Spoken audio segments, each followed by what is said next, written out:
Cela fait des semaines qu'ils attendent ce moment.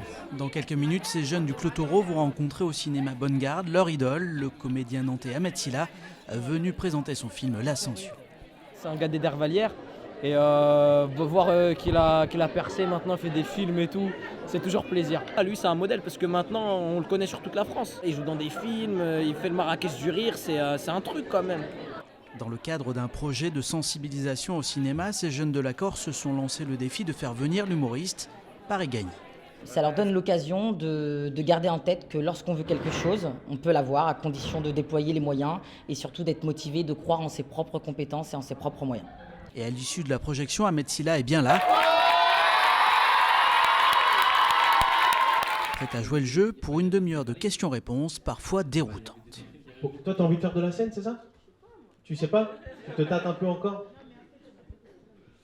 T'es un beau gosse, toi, c'est ça? T'es dans le... Est-ce que tu étais bon à l'école? Est-ce que j'étais bon à l'école? Très très bon. Mais quand je monte sur scène ou quand je rencontre le public, j'essaie de les amuser de la même manière que je m'amuse. Donc c'est vraiment ça, je pense, le conseil que je peux donner. Et beaucoup travailler. Avant d'aller voir ses parents du côté des Dervalières, Ahmed Silla se prête de bonne grâce au jeu des dédicaces et des selfies. C'est très cool de venir présenter un projet comme celui-ci à des jeunes comme ci, parce que j'ai été jeune comme ça. Donc, le film parle de ça, parle de dépassement de soi, parle d'envie voilà, envie de réussite en tout cas. Peu importe l'Everest, on a chacun notre Everest dans la vie, c'est ce que dit Ludovic Bernard, le réalisateur du film. La séance se prolongera un long moment avant que l'humoriste ne reparte. Retour à Nantes prévu le 4 avril, sur scène cette fois, à la Cité des Congrès.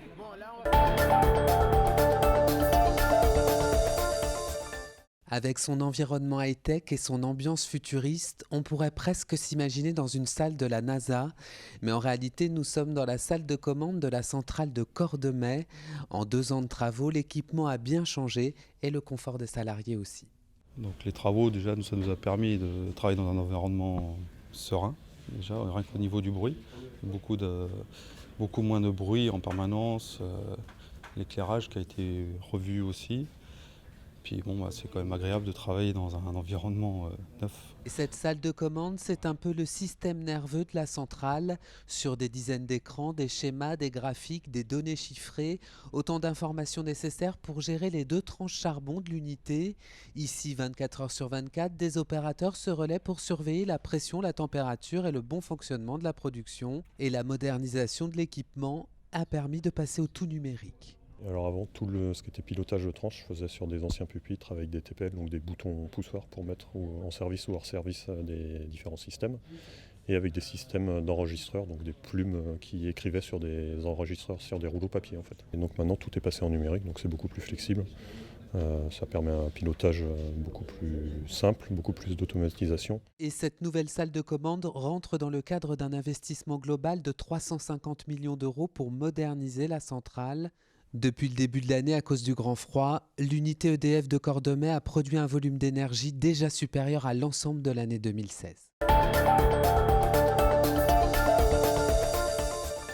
Des ouvertures fermes ont d'ores et déjà été validées ce mardi. Elles concernent 48 classes en Loire-Atlantique, dont 9 rien qu'à Nantes.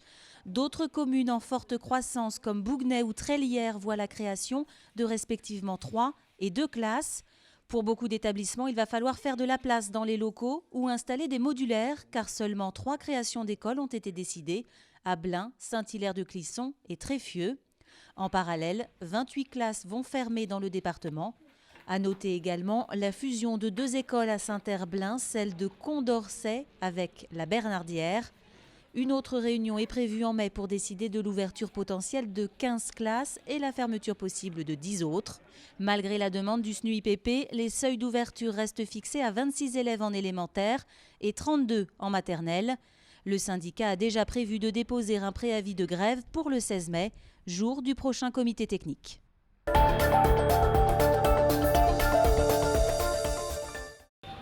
C'est la curiosité du moment à la gare SNCF de Nantes. Voici Daryl, le robot prototype qui avale les déchets goulûment quand on lui fait signe. Et en plus, il dit merci. Alors on lève la main avec un déchet.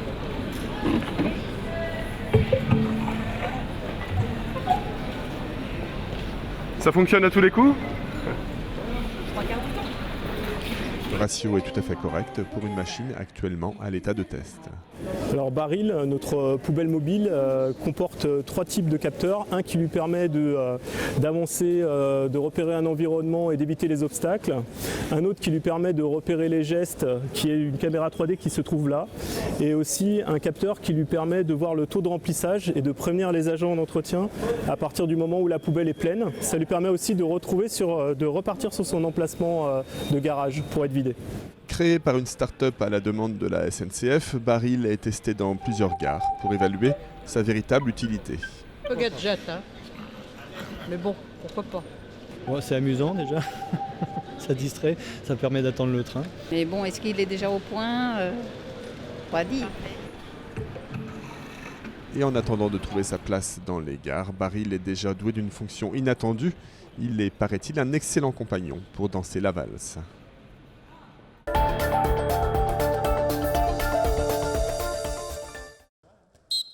Depuis quelques jours seulement, Thierry Henty peut travailler avec l'ensemble de son effectif. Et ça tombe bien, il aura besoin de tout le monde pour tenir le rythme d'une première partie de saison plus que chargée. Les joueurs qui n'étaient pas pris par les championnats du monde avaient besoin de se retravailler physiquement et techniquement, individuellement. En plus, on avait la moitié de l'effectif qui n'était pas là dans un premier temps. Ensuite, on a eu l'autre partie de l'effectif qui est revenu au compte-gouttes. C'est le lot de beaucoup d'équipes notamment qui sont dans le haut de classement, parce que la plupart ont des joueurs internationaux. On a fait au mieux par rapport à ça. Mais je pense que tout le monde en a profité. 2 matchs amicaux étaient au programme durant cette trêve et pour chaque joueur, au moins une semaine de repos. À peine sacré champion du monde avec les Bleus, Olivier Gnocas, lui, a dû rapidement se remettre dans le bain. De la même manière qu'on a terminé la saison avec Nantes et il a fallu se mettre dans le projet équipe de France, on a dû passer à autre chose.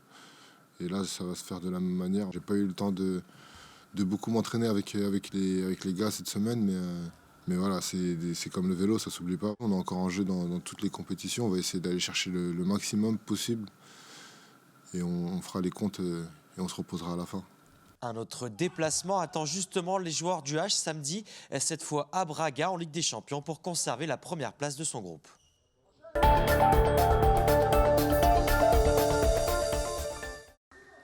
Le public de Dugas peut immortaliser l'instant. Le clapping des joueurs du Nantes-Rosé Métropole Volley, suivi d'un tour d'honneur pour un exploit majuscule en demi-finale de Coupe de France.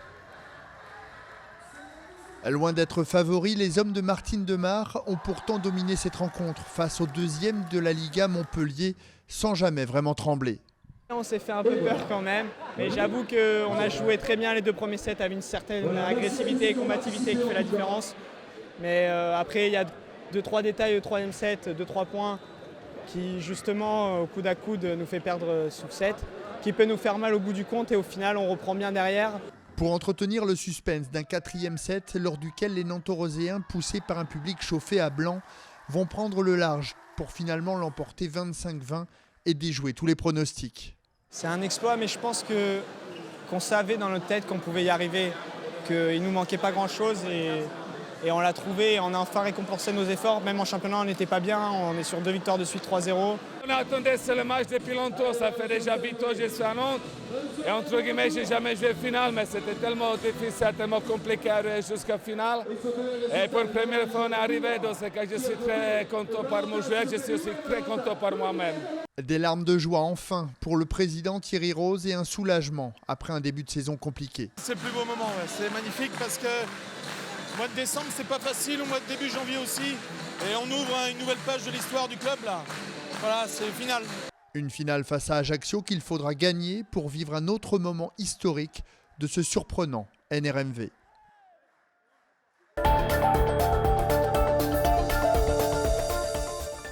Branle-bas de combat au CHU de Nantes. Winnie, Tigrou et tous leurs amis en plus sont malades. On frôle la crise sanitaire tant les pathologies sont variées. Qu'est-ce qu'il a, ton doudou? La varicelle. Il a mal au ventre et il s'est cassé une jambe. Il a mal au bras gauche. Il a une otite à chaque oreille. Alors pour faire face à l'urgence, une 50aine de futurs professionnels sont mobilisés. Ils sont étudiants en médecine, en ostéopathie, élèves infirmiers et aujourd'hui tous s'improvisent spécialistes en doudologie. Donc, bienvenue dans le bloc de chirurgie. Qu'est-ce qu'il a ton nounours? On voit beaucoup de doudous en ce moment. C'est pas quelque chose auquel qu'on voit en cours, les pathologies des nounours, mais voilà, on essaye de faire face à tout ce qu'on peut trouver. Plus sérieusement, 16 enfants âgés de 4 à 6 ans participent à l'action Hôpital des Nounours, un rendez-vous annuel pour sensibiliser les plus petits à l'univers médical. Objectif, apprivoiser les enfants, mais aussi apprendre à ces futurs praticiens à s'adapter à la jeune patientèle. Ils peuvent nous poser des questions sur la mort ou sur la maladie d'un parent aussi. Il y a des enfants qui ont des situations familiales particulières.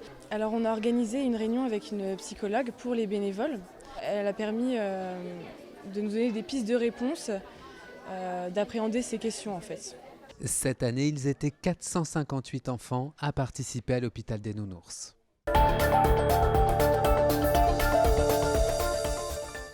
Retour au championnat sans accroc pour le HBC Nantes. Les hommes de Thierry Anti ont parfaitement réussi leur déplacement sur le terrain d'Aix-en-Provence. Dominateur d'un bout à l'autre du match, les Violets l'emportent finalement 38-33 avec notamment 8 réalisations de Nicolas Clerc. Le nord pour Orange, le sud pour SFR, voilà la répartition de la fibre optique dans la métropole. Pour Nantes, le très haut débit est installé par plusieurs opérateurs privés. Le but, offrir une connexion Internet fibrée à tous les habitants. Pour cela, une convention vient d'être signée avec ces deux opérateurs. Je souhaite que les Nantaises, les Nantais, les habitants de l'agglomération puissent étape après étape savoir quand et comment le quartier dans lequel ils habitent sera raccordable. Pour nous, c'est important parce qu'il y a cette attente de pouvoir utiliser le numérique de façon facile, aisée, avec une vitesse rapide. Donc, passer cette convention avec Orange et avec SFR, les deux de manière simultanée, c'est donner aux citoyens les outils de la visibilité et de la transparence. Concernant SFR, la fibre est déjà arrivée à Saint-Herblain, Rezé et Indre. Fin 2017, les communes de Couéron, Bougnat et Sautron seront équipées. Il faudra attendre 2018 pour voir arriver le très haut débit aux Sorinières, aux Pèlerins ou encore à Boueil. Nous avons déjà aujourd'hui 160 000 foyers qui bénéficient de la technologie fibre. Et la convention que nous allons signer va permettre d'offrir à 74 200, alors c'est précis, nouveaux foyers d'avoir accès à ces technologies. Pour le nord de la métropole, Orange se fixe le même objectif. Le déploiement est en cours dans la plupart des communes. Seules 2 villes vont devoir encore patienter. En effet, la fibre arrivera seulement en 2018 à Thoiré-sur-Loire et 2019 à Mauves-sur-Loire.